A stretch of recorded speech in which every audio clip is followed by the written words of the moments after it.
Hi guys, and welcome to the 33rd episode of Dreamers and Doers, where I interview people who follow their passion and use it to make a better world. And I think that's you, Ben. Welcome to the show. Oh, thank you very much for having me, and happy Saturday, everyone. I hope you're out there crushing your goals and getting after it.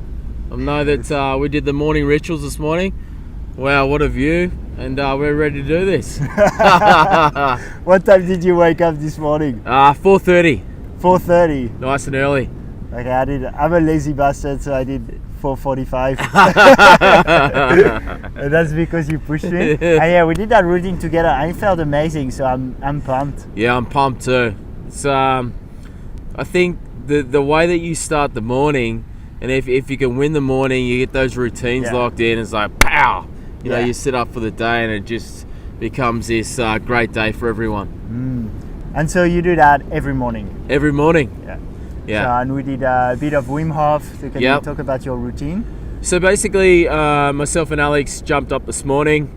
We got up, began the day with a grateful heart, put on some music. We played on Alex's favourite tune at the moment, It's Possible. It's Possible. And we started jumping up and down, you know, getting the body going.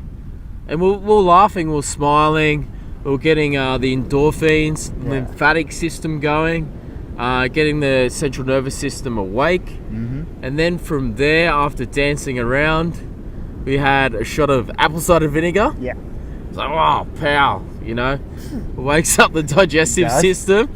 And then we washed out our mouth too because of our teeth. We don't want to wreck our teeth. Yeah. And then we went to the ground and we did 4 rounds of Wim Hof.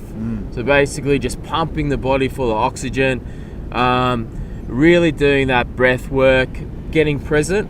And we kicked ass.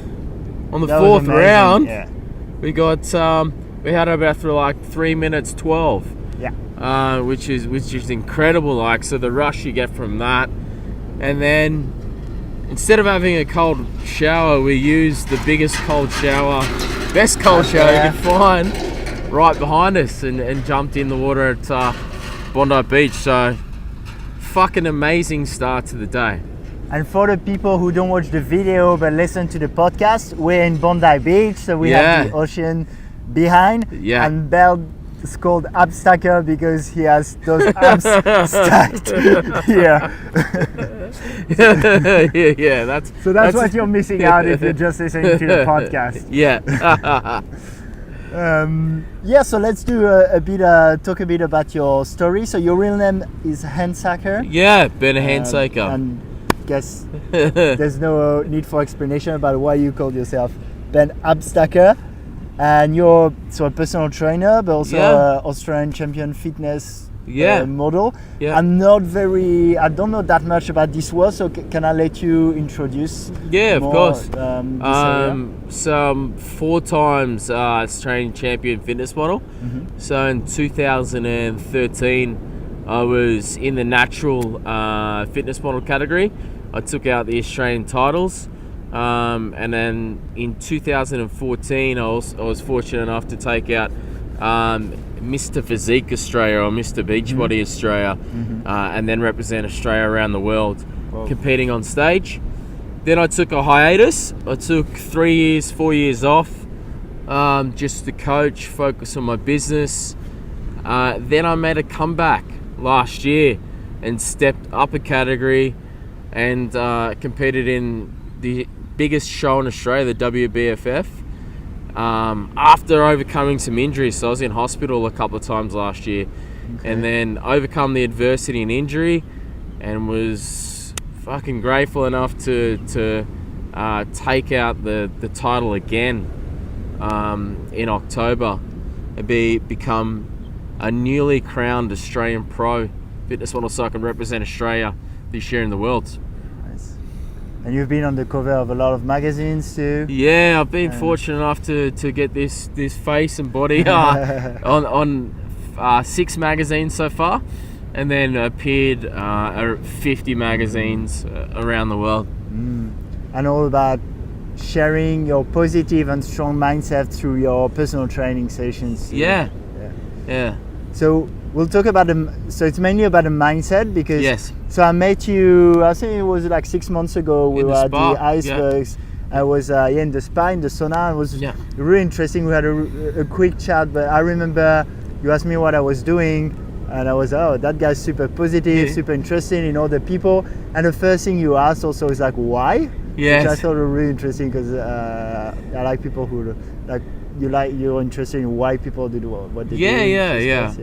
So that's really I think one of my philosophies in life is I know nothing, so I'm a student of the universe. And if I can just ask people or be curious as to why they're doing things or what they're doing, you can learn so much just from talking to people and just asking simple, open-minded questions. Yeah, that's true. Cool. Let's jump into your story and how Ben Hensacker became the Abstacker. Yeah, let's do it.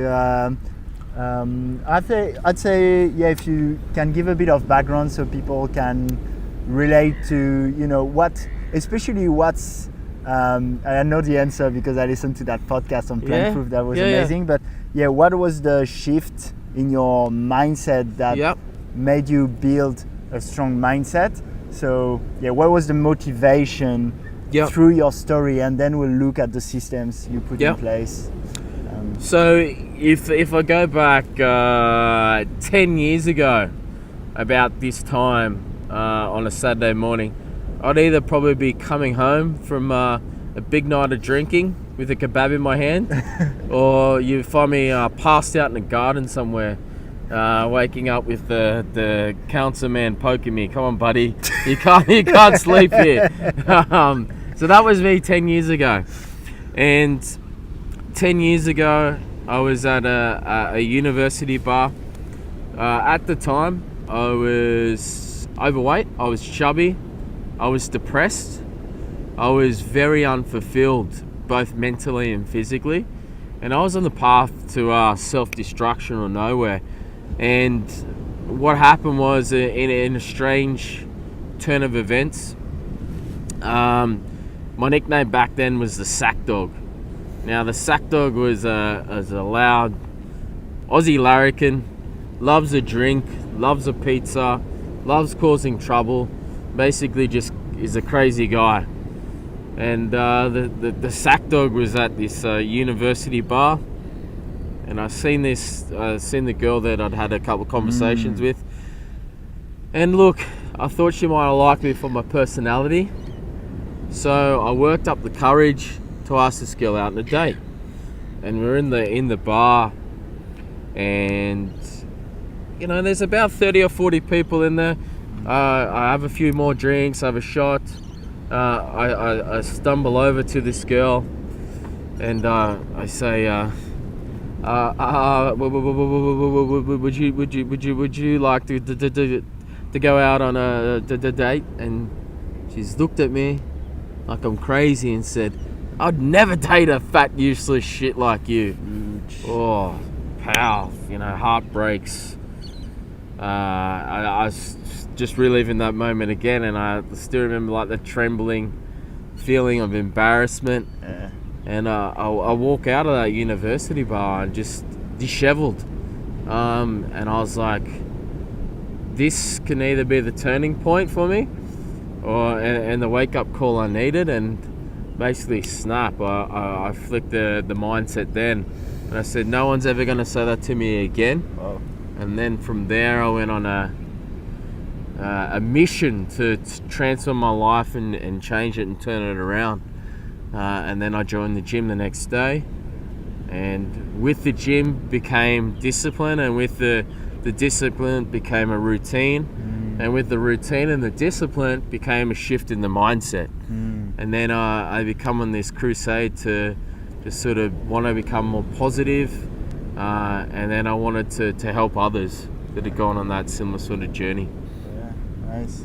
And so then you started putting systems in place, right? Yes. Like I can see, as we've done them this morning. Yes. Pretty thought through and strong systems. Yeah. Why do you think it's important to have systems in place? Yes. And then we can go through them. So the devil's in the detail. I've got a saying that success is an everyday thing and the rent's due every day. So you need to have the systems in place every day to basically make it a way of life. With those systems of positivity, it becomes a routine, and a routine becomes a habit, a ritual, and a way of life. And if you can embody those systems, then by doing these things that can seem hard, you do the hard things, you have an easy life. But if you do what is easy, you're going to have a hard life. So by having these systems in place to be positive, look, every day for me is a blessing, and being positive all the time is not so hard because I've had these systems in place for 5 years. Yeah. So every day I'm sort of attacking the day, trying to win the morning. I'm focusing on being happy, focusing on being positive, and I'm focusing on how can I better serve others. Yeah. Okay. And so what are these systems? Like, how did you build them up? I guess you did it gradually and adding up one on top of the other. So the first system I put in play was a simple one. It was just by whatever day it was, whether it was Monday, Tuesday, Wednesday, Thursday, Friday, Saturday, Sunday, I would always say to every person that I seen that day or met, I would say Happy Monday, Happy Monday, Happy Monday, or Happy Tuesday, Happy Tuesday. And look, when you say Happy Monday to someone, it doesn't matter whether you say it to the bus driver, the person at the gym, whoever it is, most people will look at you like, Happy Monday. Oh, Happy Monday. Yeah. And then you'll interact this energy of positivity. And what you'll notice is, what I've found is, the more I say to people, and I say to them again and again, everyone in Bondi always knows me as the Happy Monday guy, the Happy Tuesday guy. And that's just like a little tweak in the mindset. So that was one of the first things that I instilled. The second thing was waking up with a grateful heart. So just that emphasis on gratitude. I think if we can, look, you can't be upset, angry, and sad and grateful at the same time. If you're coming from a spot of gratitude, and this is just simple things, like at the start I used to just wake up and go, okay, what is 3 things that I can be grateful for right now? And then from there that evolved to writing them down. Yeah. And now that I write them down every day, and I showed you my 5-minute journal, so I could go back and I could show you, like, for past 5 years, everything that I've written down that I'm grateful for. So there's some of the habits that I've instilled.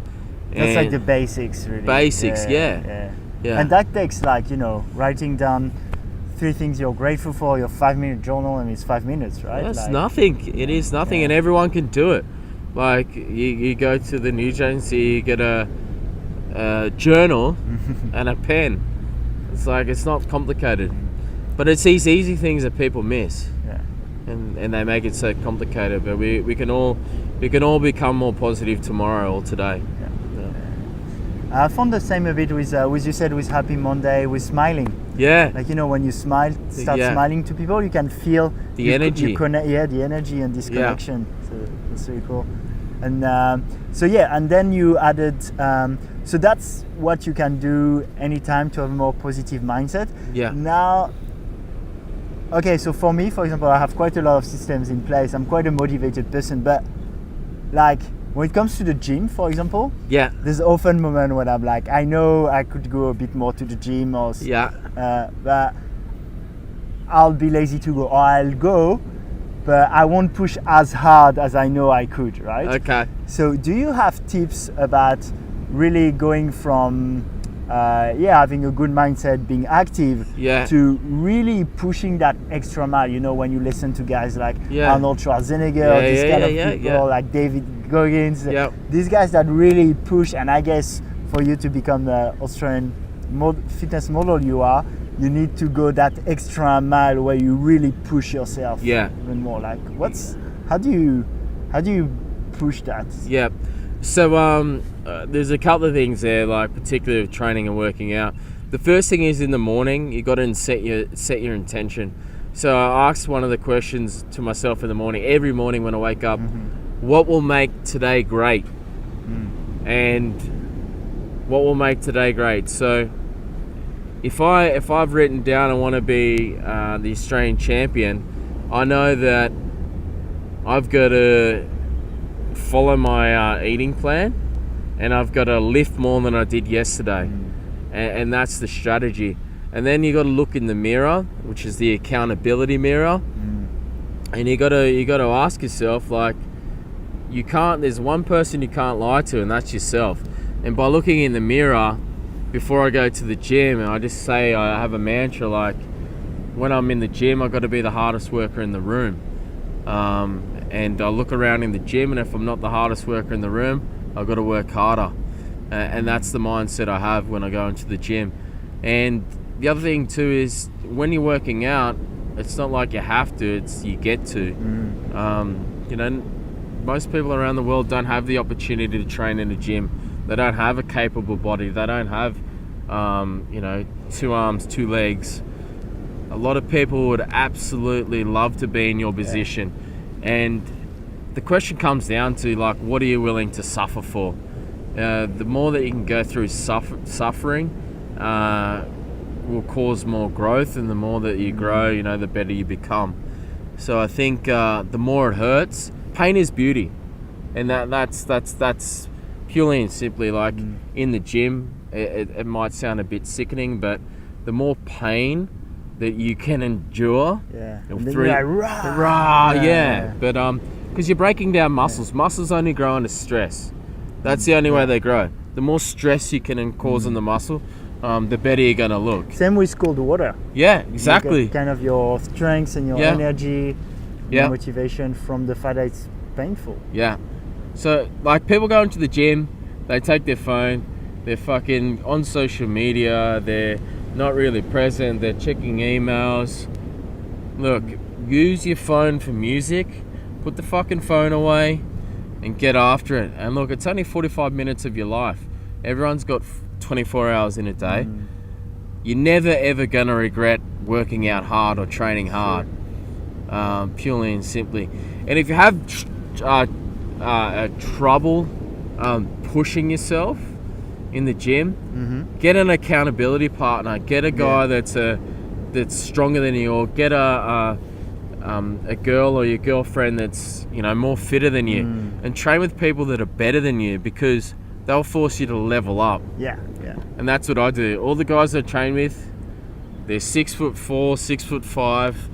They're 30 kilos heavier than me. They're bigger, they're stronger than me, but it forces me to push harder. Yeah, I mean, accountability works. Like, this week I've been trialing getting a little group to meet at 5:55 every morning, and for them it was great accountability. They knew I was there waiting for them, and they were like, oh, that's so good, I wouldn't do it otherwise. For me, I knew I had to train a group, so I had to be like on point. You're the leader. Like 5:55, I didn't just have to show up, I had to show up and have energy. And that accountability really helped. So if you get that's great advice actually. If you go with a buddy, do it with someone you push. And someone that has the same mindset, you can push yourself. Definitely. You talked about not being on your phone. Or I remember listening to you probably listened to it, Arnold Schwarzenegger's podcast with Tim Ferriss. I don't know if maybe back in the day. But anyway, Arnold Schwarzenegger's talking about being in the muscle. Is that what you do also when you work out? So mind to muscle, right? So, like, a great example for those who can see the viewing right now, if you have a look at mind to muscle, if I go like that, we can see that is mind to muscle, where our mind is telling us to turn on the chest. And that's what Arnold Schwarzenegger is talking about, is when you're training the chest, or you're training the arm or the leg or whatever muscle it is, you actually look and think about that muscle contracting, and that power that from here to here, you're going to get a better return on investment, or ROI from your training. Don't be training your chest or your arms or your shoulders or your abs, but be thinking about what Sally said to you at the coffee shop, or you know what you're going to have for dinner, or what your boss is like. Be there, present in the now, and that's where the power is. Yeah, nice. I think a lot of people they're lifting a weight, but they're not really there. But the thing I like about training and weightlifting is if you've got 60 kilos on your back or whatever it is for a squat, and you're not present, the weight will bury you.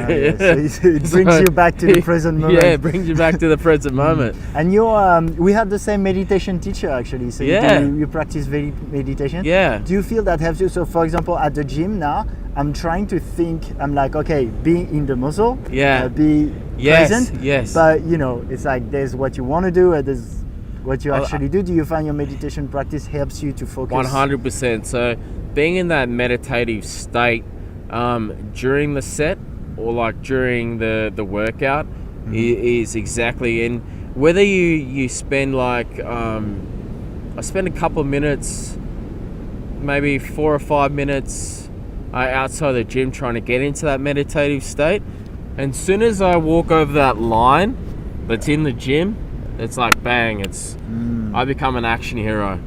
It's outside the gym I'm Ben Handsaker. As soon as I step over that line, I'm Abstacker. My whole persona changes. I change. I'm still a positive, helpful guy, but I flick that switch. I unleash the beast. Do you have a ritual? Yeah. I sort of like walk in and then bang the chest, and I know that it's on. And the other thing I'll do too is I'll revert back to that time that girl called me a useless fat shit, and I'll say, come on, you useless fat shit, and I fire up, and I use that thing that was probably the fucking worst thing that could ever happen to me, like turning the worst day into the best day, and using that as like fuel for the fire. Okay, so on that, I have a question, because I find it really beautiful when you turn around a situation that's kind of negative into fuel, right? And I know I have a lot of friends, some of the most successful friends I know, whatever that means, is they use a teacher telling them you'll never do anything with your life. You know, you listen to that a lot in, like, you know, rappers who rappers who rappers who are like, oh yeah, like that person told me at the end of the day and stuff, and now look at me. And I find really interesting, and we all have with chicks a lot too, from rejection. We all have that fuel coming from, let's say, channeling and sublimating that energy we get, and we're like, okay, instead of being sorry for myself, I'm gonna fucking show them, you know. How much do you? But for me, for example, sometimes I operate from this, and sometimes I have a lot of energy just being like, hey, I want to help people. Hey, it's a beautiful day, you know. And how much do you feel you operate from? That's what I call like more dark fuel and light fuel, like from a fuel that's more like, let's say, from the ego, from I'm gonna show them I'm the best, more competitive, or a fuel sometimes that might just be life's beautiful and that gives me energy. Like, what's your have you thought about that? I thought it was really interesting in how you use that dark fuel sometimes. So that's a really good point that you make. For me to train every day is coming from a point of serving others, and for me to be the best version of myself, and to help others. So leading by example, so getting after it every day, showing others that it doesn't matter where you come from, what you've been through, you know, you can get after it every day. But then there will come a time in the workout or the day, or even just during the week, where life's just beating you down, you know. You're fatigued, you're sore, you fucking didn't have a good night's sleep, I don't know, the bills might be stacking up, you know, your girlfriend you might have an argument with your girlfriend or your boyfriend, and shit's just going against you, right? And then you're like, oh, you know, I don't really want to work out, or don't feel like training, I'll just blow it off. That's when I go to that. I go to the deep, dark place. I was like, fuck, let's dig deep here, get in the gym. So first of all, I beat mediocrity down. If I don't feel like working out, I work out. And by doing that, I say, look, I'm just going to go to the gym. And I start off mate, just sort of say, look, I'll just do 60, 70%. And once I get going, then bang, I fucking get mediocrity and I slap it right in the face. And then I start loading up the weight, and then I get dark. And then after, you get that positive, happy feeling. Okay, yeah, I love that, yeah. Yeah, it's true to push yourself. I think it's good to use that more competitive part, or You don't want to be coming from a place of ego all the time though, because ego can be a very it can be a good thing if channeled in the right direction. If it's always about ego and that side of things, it's going to be a very dark and tumultuous relationship with the gym. You got to have some elements that are fun and positive about it. Yeah, probably. It's a bit like stress, when we do the Wim Hof method, we stress the body. When we go to the gym, we stress the body, but most of the time, and keep that balance. Really, that's controlled stress or contrived stress, like stress that you want in your life. You don't want to be the stress where you're constantly jacking your cortisol, you're in a fight or flight mode the whole time, your sympathetic system's like all over the shop, and you're just fucking anxious. People live like that, but that's not what you want to be doing. To survive like that. Yeah, survive like that. That's what it is, a survival mode. Yeah, you gotta really if you're in that state at the moment, I can't highly recommend start exercising and just get your body moving to get out of that state. Do you keep doing meditation twice 20 minutes a day? Yeah, so with the meditation I find really effective either in the morning or night, and also after I work out is another great time for me to meditate. I do like a couple minutes before the workout, so 5 minutes, and then after the workout, after I've got all my alpha state waves in the brain really jacked up and I'm like really wired out, I try and get into the mellow state again.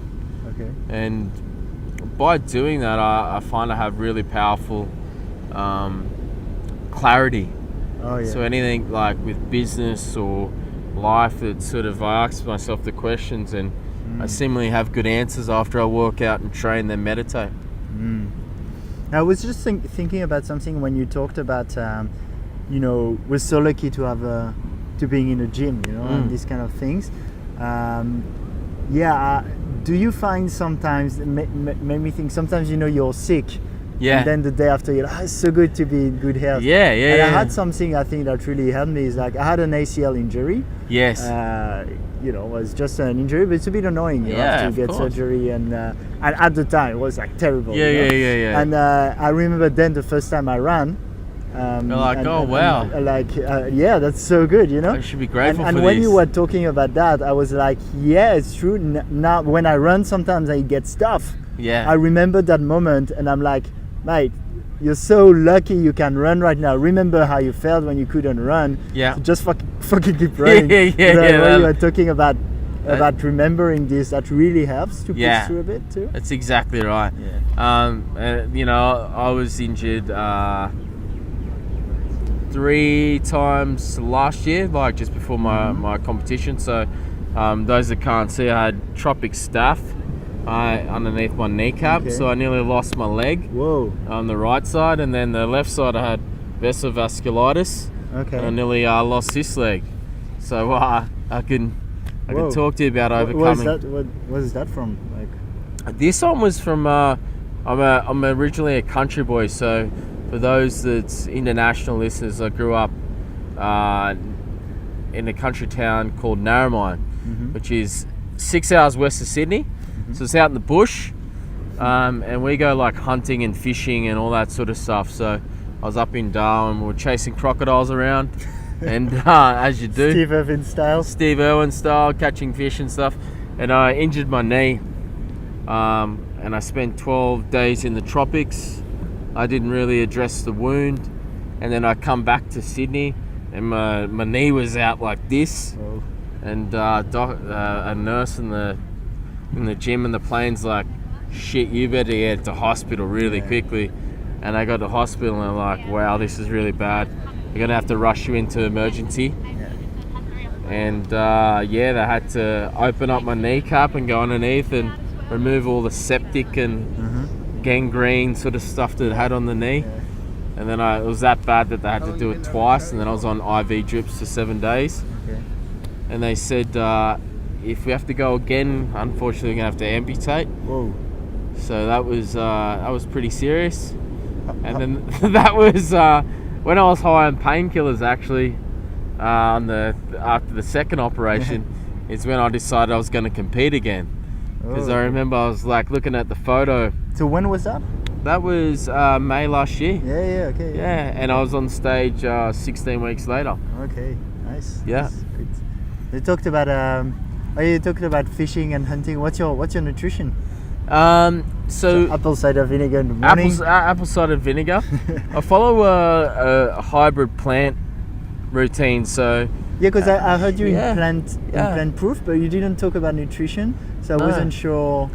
So like I'm 80% like plant based, and then I cycle in meat, whether it's fresh fish, seafood, and I have the odd steak here and there, but predominantly like on a daily basis I'm on about 4,000 calories at the moment. So and do you find 80% plant proof is enough? Was probably is for you to get those big muscles. That's what it is. I tried 100% plant. I just couldn't get in enough food for me. It's definitely like I felt a lot better when I was on 100% plant, but I just couldn't like shovel in enough food. Unfortunately, big plates. Big bowls. Okay. Okay, and so what's the most let's say in your mindset? Did you do first the strength part and then the positive part? Like, because I kind of feel for me it was like, you can't pour from an empty cup, so it's more like you get first, we discussed that, more competitive, like feeling good, what's good for me, and then try to let's say communicate that with others. But at the same time it can also be a loop. So for you, was it like first I build myself and I really don't care about others, like about building myself, being the best person I need to be, and then in turn started to become more positive and more grateful and did things, or did you incorporate already positivity in building a stronger mindset? So the positive mindset would come from the first example that you used. So I built myself up in the gym. I started training and looking after myself. Started eating healthy, and then I started sort of like feeling good, looking good, and then I was doing good. And with that became the positivity, because at the end of the day, if you can't save yourself or love yourself, then you can't really have that it's really hard to be positive, because if you're coming from a spot where you're not looking after yourself, you're not feeling good, you're not really looking good, it's very hard for you to have that positive mindset, because you're not looking after yourself. So what I did was, I started training my body, then the mindset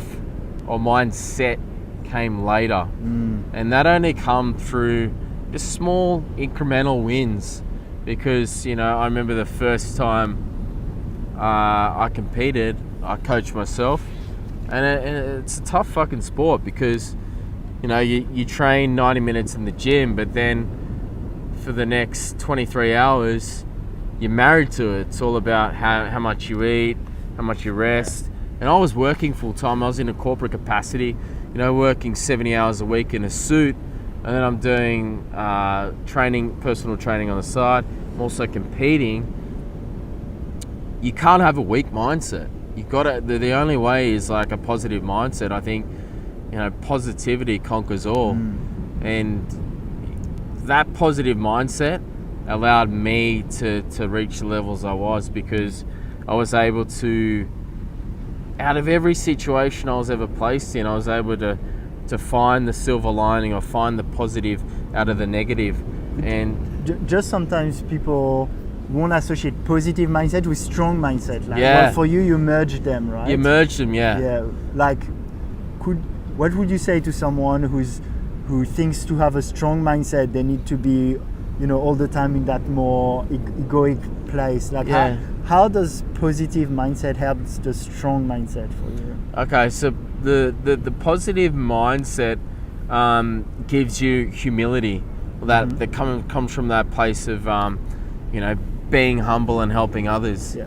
I think if you come from a mindset where you're positive because you want to feel good, but you want everyone else around you to feel good. Yeah. You don't want to be the strong mindset but walk into a room and stare everyone down like a macho man and try and carry that aggressive energy and then make others feel uncomfortable. It doesn't make sense to me. I think if you're blessed with a strong mindset, you should help others and coach others and lead the way, because we're facing right now an epidemic of people where everyone's like really high anxiety rates, depression, mental health issues. A lot of people are fucking hurting at the moment, and if you can be that like glimmer of light in the darkness of people, then you like the amount of people that come up to me and go, look, by you just saying happy Monday to me last week when I was having a shit day, it fucking helped me. And I think the world needs more of that. Thanks, Ben. And thanks. I definitely felt that, I think we've only met once before, but I was like, hey, do you want to be on my show? And you were like, fuck yeah, if I can help. And that's super good. Super thankful and grateful for that. So right back at you, running like. It's funny, I walk past the bars when I'm coaching or training people in the morning, and I see Alex with his group, and there's like 60, 70 people getting after it, like they're fucking in this positive mindset. He's uplifting there. You can feel the energy from like 2 kilometers away. You don't even have to walk near it, and it's just upbeat and positive. And the community that he's created, and for people to understand, unlocking your mind and unlocking your potential, it's truly amazing to watch. And kudos to you. You're like, that's thanks, bro. It's fucking amazing. It's awesome. We're blessed to live here. Gotta make the most out of it. And, if we can share that with other people, it's amazing. Yeah. So good. Yeah. Do you so can we recap a few little tips to push the mindset? So accountability. Yes. Is a big one. Yes. I like the Wim Hof method. Yeah. Especially the last round, you hold your breath for as long as you can, and that's a good pushing your mind to. So I think in the morning with the Wim Hof, I think go like what you have to do every day is you have to get uncomfortable. And cold shower. Cold shower in the morning. Also, whatever you do, just push it a little bit further each day. So the whole idea of progress equals happiness. So like with the Wim Hof, for the final round, me and Alex, we really like pushed it as hard as we could, and we got uncomfortable. And on the other side of that, being uncomfortable was the awesome feeling of like we were both laughing and really positive. I was pretty high at the end. We were both really high. Getting high on our own supply, as Vim says, from the oxygen. Other tips, I think, do the gratitude list every day. The other thing too is the accountability. So the accountability mirror. Set your goals, set your intentions for the day. Don't just wake up and want to like wander through the day like without any direction. Just write down either 1, 2, or 3 things for the day that you must get done. And then if you write that down in the morning, you'll understand, okay, here's what I've got to achieve today. And you'll unlock the reticular activation system in your brain, and it'll be able to pick up those little things for you during the day. And I think other tips are read and learn. So like either listen to an audio book or read a book. You know, train your mind, and also try and exercise daily is another big tip. Yeah. And the final thing is help others. So it's whether it's just reaching out to a mate that you haven't spoken to in a while, if you see like a stranger, or just buy, for example, this is another good one, just next, like if you're at the coffee shop today, buy the person in front of you a coffee without expecting anything in return, or you know, smile at the person at the bus stop and ask them how they're going. And the other thing around that is don't forget to say happy Saturday. Happy Saturday. Whatever the day you're listening, it's going to be a happy day. Yeah. That's a lot of tips, but as we discussed, like if you start showing up every day, even if you start with little ones. Like, little ones. If you feel overwhelmed, maybe just start gratitude. Takes like 1 minute, right? Yeah. Or the smile doesn't take any minute. Yeah. Even just write down one thing that you're grateful for. Yeah. And then the next day you might build it up too. And another great tip too is in the morning, reach out to a loved one or a mate or your girlfriend or your boyfriend or whatever, and just say, look, I'm grateful for you and I love you. The simple one. And guys, if you're not that was a big one for me, expressing, like we're very shy with expressing our gratitude and our love. Yeah. And it just feels great when you do. Yeah. It's hard. It is hard. Yeah. Because you break, especially if the image you have of yourself and the other people have of yourself, like someone that wouldn't be this way. I know if I start to be this way, people are gonna be like, what the fuck happened? Like, what's wrong with you? Like, is he okay? You okay? Is everything okay?